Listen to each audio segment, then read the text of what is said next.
Jadi mata itu salah satu organ yang dikasih Tuhan, nggak perlu diapa-apain dia sehat. Anak-anak itu minusnya bertambah seiring dengan tinggi badannya.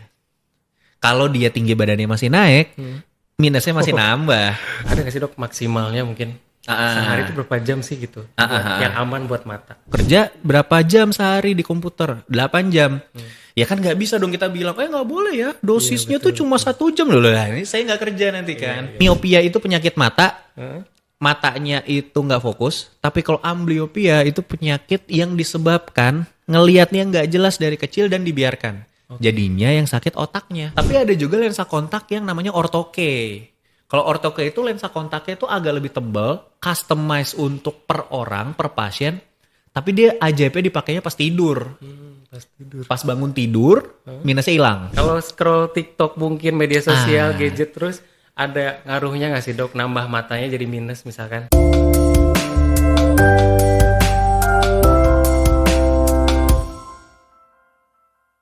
Assalamualaikum warahmatullahi wabarakatuh. Selamat datang kembali di podcast RSUD Majalengka. Tempat kita ngobrol santai tapi serius bareng para ahlinya. Podcast hari ini kita akan bekerja sama atau kolaborasi nih dengan ID Cabang Majalengka. Dan hari ini kita akan membahas topik yang mungkin bikin banyak orang tua bertanya-tanya, yaitu mata minus pada anak. Kenapa sih anak-anak sekarang lebih cepat kena mata minus? Atau apakah ini berbahaya? Dan untuk menjawab pertanyaan itu semua, telah hadir narasumber yaitu dokter spesialis mata yang juga berpraktek di RSUD Majalengka. Selamat siang Dokter Adityo. Selamat siang, halo. Senang sekali nih rasanya hari ini kita bisa berbincang-bincang tentang mata minus pada anak. Dok, mungkin langsung aja ya dok ya? Langsung. Boleh dijelasin dok, mata minus pada anak itu seperti apa sih dok? Oke. Ya, Assalamualaikum warahmatullahi wabarakatuh. Saya Radit ya, dokter spesialis mata RSUD Majalengka, anggota ID Majalengka juga. Mata minus ya, memang mata minus ini secara diagnosis dia itu sebutannya miopia. Tapi ada juga pasti yang bertanya-tanya, lalu bedanya sama silinder tuh apa dok gitu. Nah itu diagnosis yang berbeda sebenarnya. Kalau mata minus tuh miopia, silindris itu astigmatisme.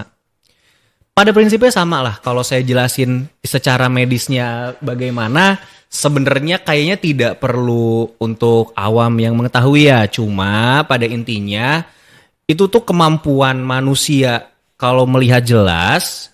Itu tuh bayangan yang kita lihat itu pas banget jatuh ke saraf mata atau retina. Nah kalau mata minus atau astigmat itu dia blur karena nggak pas ke retina. Kenapa? Di identiknya dengan kacamata. Kacamata itu kan lensa. Lensa itu yang bikin bayangan itu jelas. Ya kurang lebih segitu dulu ya. Nah penyebabnya dok nih, kenapa sih dok? Kok anak-anak sekarang katanya cepat terkena nih dok? Ya benar ya kalau ngelihat di medsos juga. Dan sebenarnya fokus-fokus penelitian sekarang juga ya di center-center mata itu lagi banyak nih fokus ke miopia. Karena penyebabnya adalah nomor satu sebenarnya yang paling tidak bisa dihindarkan secara total yaitu genetik. Apalagi kita tuh komunitas Asia. Orang Asia itu memang kecenderungan matanya minus. Maksudnya minus berarti miopia. Maksudnya struktur matanya itu retinanya tuh lebih jauh. Jadinya butuh bantuan untuk melihat jelas. Jadi penyebab utamanya itu adalah genetik. Oh genetik. Jadi mohon maaf nih ke orang tua yang emang udah pakai kacamata, kalau anaknya mata minus terus suka datang ke poli itu, ya nih dok soalnya main HP terus. Main HP terus itu nggak bisa dibenerin, tapi sebenarnya penyebab utamanya adalah genetik. Iya. Nah berarti yang paling kuat tuh faktor genetik. Nah tadi dok, main HP terus. Kalau scroll TikTok mungkin media sosial, gadget terus, ada ngaruhnya nggak sih dok? Nambah matanya jadi minus misalkan? Ya, oke. Jadi kan mata minus nih. Jadi secara normal tanpa bantuan alat apapun ya, nih kayak saya pakai kacamata. Tanpa kacamata, pasien mata minus atau miopia itu nggak fokus. Biasanya diukurnya kan dengan coba baca angka-angka atau huruf-hurufnya, poli-poli gitu ya. Nah, selain genetik, rangsangan atau stimulan, terutama di usia-usia perkembangan pas masih muda, itu adalah dengan sering melihat objek-objek berwarna dan jauh-jauh. Makanya hubungannya kan kalau zaman sekarang sama zaman dulu, anak-anak zaman dulu, anak-anak era kita lah ya, era kita itu kan main layangan, main bola, main benteng gitu ya di lapangan. Ngelihatnya lapangan yang ya hijau, banyak hijau itu kan spektrum warna paling ramah mata tuh. Sedangkan fenomena sekarang adalah anak-anak itu senangnya bermain handphone. Dulu ada TV, tapi TV masih lumayan berjarak. 4 meter, 5 meter. Handphone itu dekat sekali, kurang dari 1 meter. Akhirnya rangsangan untuk melihat objek-objek fokus yang jauh itu dia rendah. Udah mah ada faktor genetiknya. Ditambah tidak terlatih juga karena seringnya ngelihat dekat. Bahkan yang prihatin tuh kalau di poli saya ya. Itu tuh anak dibawa katanya, iya dok suka ngedip-ngedip. Ditambah susah lepas nih dok dari HP. Umurnya berapa? Gak tahu 2 tahun, 3 tahun. Sebenarnya kan kita tuh bisa mencegah gitu loh. Orang tua sendiri ya kenapa dikasih handphone gitu. Kenapa tidak dengan cara yang klasik aja kayak zaman dulu gitu. Permainan yang lain. Betul. Jadi itu kalau menurut saya sih hubungannya kalau ditarik-tarik ya. Kenapa sih? Kenapa sih sekarang mata minus tuh jadi makin gede-gede gitu. SD udah -5, -6. Sedangkan mungkin biasanya itu tuh kan kayak ibaratnya pada saat anak-anak tuh udah besar lah gitu. Nah ini dari kecil juga udah gede. Mungkin itu. Mungkin ya lagi-lagi. Ada sih penelitiannya. Cuma saya lupa lah detail-detailnya. Cuma banyak yang meneliti fenomena sekarang itu ya akhirnya terkait dengan penggunaan gadget yang berlebihan. Gitu. Tapi sebetulnya kalau penggunaan gadget tuh dok. Ada gak sih dok maksimalnya mungkin? Sehari itu berapa jam sih gitu? Yang aman buat mata. Iya. Ya sebenarnya kita kan memang di zaman peralihan ya. Apalagi yang milenial kayak seumuran kita gini nih Ra, yang dulu ngalamin internet belum ada, sekarang ngelihat internet belum ada. Jadi bisa membandingkan. Akhirnya timbul pertanyaan tadi. Mungkin kalau anak-anak sekarang sih nggak ada pertanyaan kayak tadi karena dunia dia memang gadget itu sendiri gitu. Dari kecil banget ya udah. Nah, akhirnya secara medis pun apalagi ini dikonsepkan mata ya. Saya sih tidak pernah dengar ada dosis tertentu main gadget itu berapa lama sehari dan sebagainya. Cuma gadget itu sendiri selain mata minus ya, itu terkait sama beberapa penyakit lain. Yang paling sering itu computer vision syndrome. Udah banyak tuh di internet, di YouTube bagaimana sih dampaknya gitu. Iya, gimana sih cara menghindari computer vision syndrome. Computer vision syndrome itu adalah mata cenderung ngelihatnya kayak kabur setelah lama ngelihat layar. Cuma kalau pekerjaannya memang di layar gimana? Kan gitu betul, kan. Betul. Makanya ada fisioterapi 20-20-20. Setiap 20 menit itu kita harus istirahat minimal ya 20 detik dengan cara melihat objek-objek jauh 20 kaki. Kadang-kadang saya gampangnya ke pasien gini aja, dokter saya tuh kenapa ya burem gitu loh. Tapi kata tadi diperiksa saya nggak butuh kacamata, saya nggak minus. Oh kerjanya apa? Admin gitu. Kerja berapa jam sehari di komputer? 8 jam. Ya kan nggak bisa dong kita bilang, nggak boleh ya dosisnya tuh cuma 1 jam loh. Ini saya nggak kerja nanti kan. Akhirnya ya udah setiap setengah jam kamu lihat jendela ya. Semenit lah atau 30 detik gitu. Tadi yang 20. Secara teorinya sih 20. Jadi memang gitu. kita harus aware ya dok ya. Betul. Kesehatan mata kita sendiri. Nah dok, kalau mendeteksinya ada nggak sih dok cara dini untuk mendeteksi nih kemungkinan bakalan kena nggak sih gitu tuh? Atau ada cara untuk mengetahui seseorang terkena miopi atau minus itu? Oke, ya. Jadi sebenarnya saya salut sih sama screening di sekolah-sekolah SD di Majalengka. Banyak pasien-pasien saya yang anak gitu ya datang itu karena disuruh gurunya. Katanya, Bu ini kenapa? Si Ade kenapa nih? Oh iya dok, soalnya kata gurunya disarankan periksa ke dokter mata. Oh emang ada kegiatan apa? Iya ada screening. Wah itu langkah yang bagus banget. Kenapa? Karena memang proses miopia itu yang paling besar kenaikannya itu di usia SD. Dan yang paling gampang diukurnya itu di usia SD. Karena kalau lebih kecil lagi kan anaknya belum bisa lihat angka atau baca gitu. Pengukuran objektifnya yang ngelihat chart-chart itu ya E, H, Z, P, E, I apa gitu-gitu kan. Kalau lebih kecil dari itu biasanya belum bisa baca. Nah, anak SD itu sebenarnya golden age untuk kita diagnosis. Dan nggak bisa semuanya bergantung ke optik atau dokter mata atau dokter, puskesmas susah. Akhirnya kita bergantung sama sekolah. Jadi saya sangat apresiasi sama sekolah-sekolah di Majalengka karena banyak banget anak-anak SD datang ke kami itu karena disuruh gurunya. Ya tanda-tanda yang sederhana aja sih. Misalkan kalau sekolah dia pengennya duduk di depan aja. Karena kalau dari belakang nggak kelihatan. Atau ya anaknya pemalu. Duduknya di belakang aja.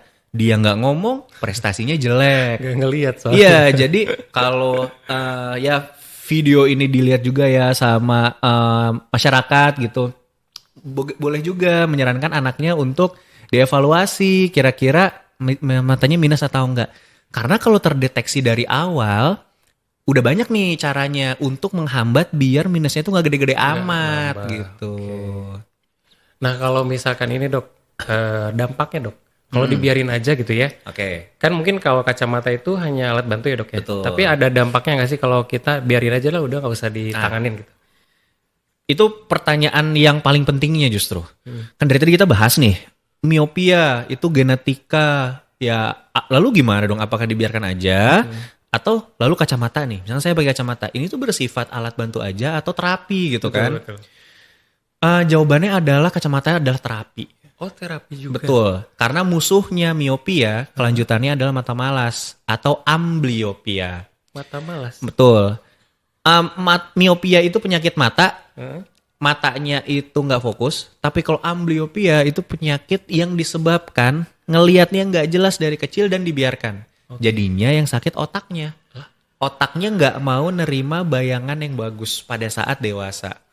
Makanya anak-anak itu penting di screening dari kecil. Dari kecil dia di screening, ketahuan minus, dikasih kacamata yang benar, diganti setiap setahun sekali. Pada saat besar, dia pilihannya banyak. Bisa di lasik. Kan lasik nggak boleh tuh kalau misalkan masih muda. Setidaknya umur 20 tahunan lah. Ada sih teorinya, dia 6 bulan udah minusnya nggak nambah lagi dan sebagainya. Cuma anggaplah lulus SMA. Karena kan banyaknya orang di lasik tuh misalkan mau masuk instansi tertentu yang nggak boleh minus. Betul. Itu kan di lasik. Cuma kalau ambliopia percuma. Dia minus 6 dari kecil. Dari kecil nggak kedeteksi. Dia nggak pakai kacamata. Pas gede minta di lasik. Itu percuma. Karena otaknya udah nggak kuat untuk nerima bayangannya. Jadi pertanyaannya, kacamata itu alat bantu atau terapi? Kacamata adalah terapi. Oh kacamata juga. Kacamata adalah terapi, terutama buat anak-anak. Dok tadi yang kata dokter setahun sekali sebaiknya diganti tuh. Betul. Jadi sebenarnya pemeriksaannya kalau kita udah kena miop nih dok, disaraninnya periode berapa lama tuh dok? Kita cek lagi rutin lagi gitu. Iya. Karena kan mungkin ada yang nambah atau ada yang enggak gitu ya. Betul. Kalau anak-anak itu lebih ketat. Anak-anak itu disarankan setahun sekali periksalah setidaknya. Ganti belum tentu, cuma setahun sekali periksalah. Hanya sekedar periksakan, mau ke dokter boleh. Sekedar ke optik juga saya tidak melarang kok. Optik kan juga optometris terlatih. No problem. Anak-anak itu minusnya bertambah seiring dengan tinggi badannya. Kalau dia tinggi badannya masih naik, minusnya masih nambah. Makanya kalau orang dewasa, biasanya minusnya nggak akan terlalu nambah banyak. Hanya perubahan-perubahan di silindernya misalkan. Apalagi kalau udah nggak tumbuh lagi. Karena ingat tadi penyebab di awal adalah pertumbuhan matanya yang biasanya tuh lebih panjang. Jadinya retinanya tuh nggak fokus pas nerima bayangan gambar gitu. Jadi kalau matanya minus, terdeteksi dari anak-anak, setahun sekali periksalah setidaknya. Setahun sekali ya diperiksa, dicek up lagi matanya. Dok, selain tadi kacamata sebagai terapi, ada pengobatan yang lain mungkin dok? Untuk menurunkan minusnya atau mungkin menyembuhkan? Oke. Jadi ada 2 kategori kali ya. Yang satu untuk menghambat minusnya. Kalau dari kecil minusnya udah ketahuan, dari kecil udah minus 2, biasanya fitrahnya pada saat dia tumbuh, puber, dewasa itu minusnya akan lebih besar. Nah kalau fokus terapinya untuk menghambat pertumbuhan, udah banyak center mata yang menggunakan tetes mata atropin namanya.